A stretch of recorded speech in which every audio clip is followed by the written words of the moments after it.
A little while back, Brian Stroh over at BPS Custom sent in his personal mechanical keyboard for me to take a look at because he was having an issue with it. Originally, it was populated in this. This is an Alipal 108 key wooden keyboard, and it had an entire column of switches that wasn't working for some reason. Flash forward to me doing my Diag and troubleshooting, I discovered a shorted diode on the keyboard. However, when I attempted to replace the diode, it didn't really fix the problem. If anything, it made it worse somehow, so the PCB for this is now no longer functioning. In disassembly, I also discovered that there were some breaks in the wooden frame just above the arrow key cluster.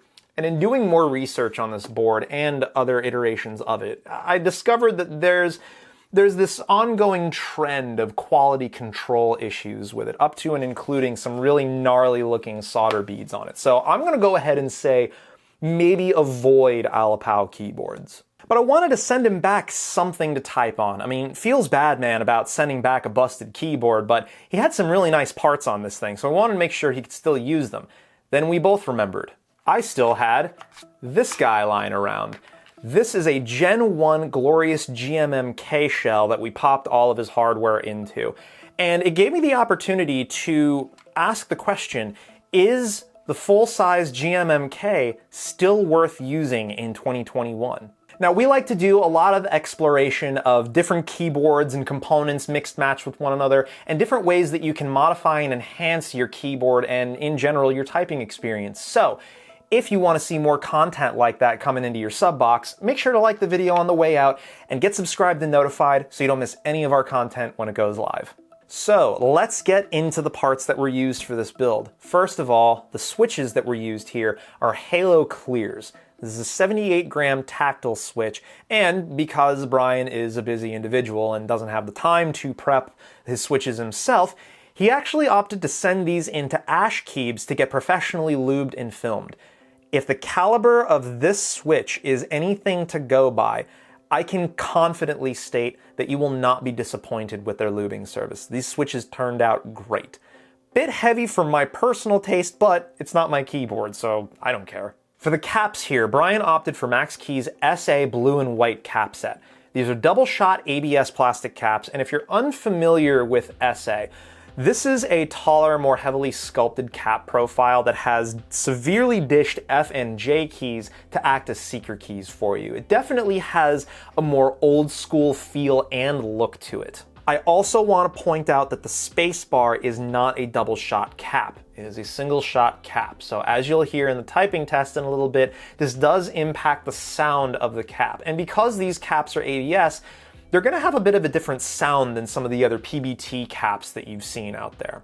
Now, because this keyboard still uses plate mount stabilizers, we already know our options are fairly limited. There's not a whole lot of really standout choices that you can make, but a safe one to make is Cherry plate mount stabilizers. And I have to admit, with these being lubed and clipped, they're a great fit in this keyboard, and for the most part, they actually turned out pretty great. Now, I also went ahead and did a tape mod underneath the stabilizers on the PCB just to make sure there wasn't going to be any ticking coming from the stem bottoming out on the PCB, because these stab housings do sit pretty close to the PCB here. Since I had the board apart, I also took this opportunity to install some KBD Fans plate foam modules into this, since I don't have any plate foam that's specifically cut for the GMMK on hand. These modules come in 3 different sizes on 3 different sheets, and basically all you do is peel them off and stick them on the plate of whatever keyboard you're using. These are a little bit easier to install if you have switches inside the plate already, since it acts as sort of a guide for you. Either way, you will want some tweezers on hand to install these, but they definitely helped out the acoustics for this keyboard, especially since there's not really much room underneath the PCB here to set any more foam in there other than what it already ships with. Speaking of sound tests, let's give that a listen.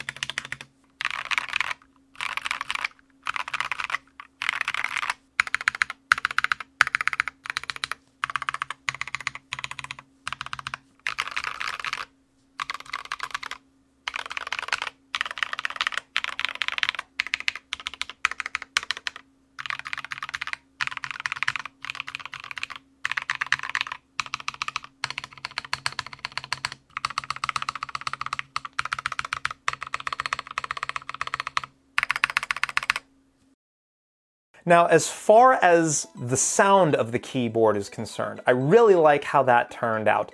Aesthetics, that's going to be in the eye of the beholder, and admittedly, Brian's probably not going to keep this cap set on this board. He's likely to swap out to something else, but it still turned out really clean otherwise. So, this sort of begs the question, is the GMMK still worth buying and building in 2021? Well, let's take a look at what this keyboard does have going for it.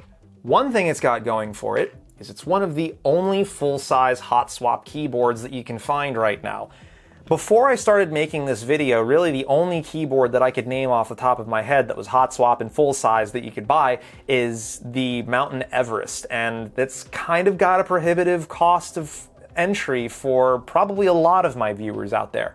There's also this Alipao keyboard, but this thing comes in just south of $200, and for the quality control issues it's got, that is a hard pass. The GMMK also has a really simple and straightforward design. There's not a lot of guesswork in what's going on here. It is about as plug and play as it gets. But as times change and the industry has grown up around the GMMK, there are definitely some things it can do to catch up to modern keyboards. The first of which is ditching the integrated cable.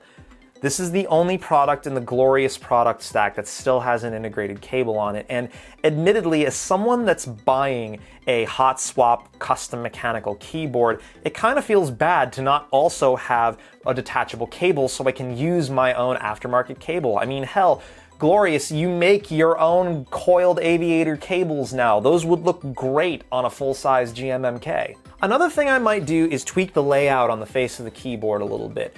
Move the lock state indicator LEDs to just above the arrow cluster over here, and rather than adding something like a rotary knob, since they already have that in the GMMK Pro, just get 4 additional hot swap sockets up here like what the Alipao has and use those for dedicated media keys. The Alipao board is using volume up, volume down, mute, and a calculator button to pull up your calculator, which for someone like Brian that works in spreadsheets a lot for his day job, that button's actually kind of convenient and would be used.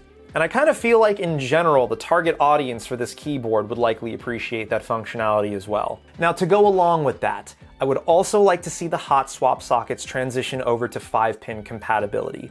Yes, you can clip the plastic pegs off of the bottom of your switch to get them to fit, but having to permanently physically modify something just to fit it into the keyboard doesn't seem like it should be a thing at this point. Lastly, I would honestly like to see the inclusion of plate foam as standard across the entirety of the GMMK lineup. It improved the acoustics on this keyboard so much. Let's bring things back to reality for a little bit before we end the video, because I understand completely that adding any of those features to this keyboard stands to dramatically change the cost of entry for this keyboard. And obviously adding all 4 of these things makes it a different product entirely. So, sound off in the comments down below. If you could only pick 2 of the additions that we discussed just now, which would you add to the GMMK lineup and why? And one more time, on your way out, toss the video a thumbs up if you liked what you saw, and make sure you're subscribed and notified so you don't miss any of our content when it goes live. And I'll catch you all next time. Take it easy.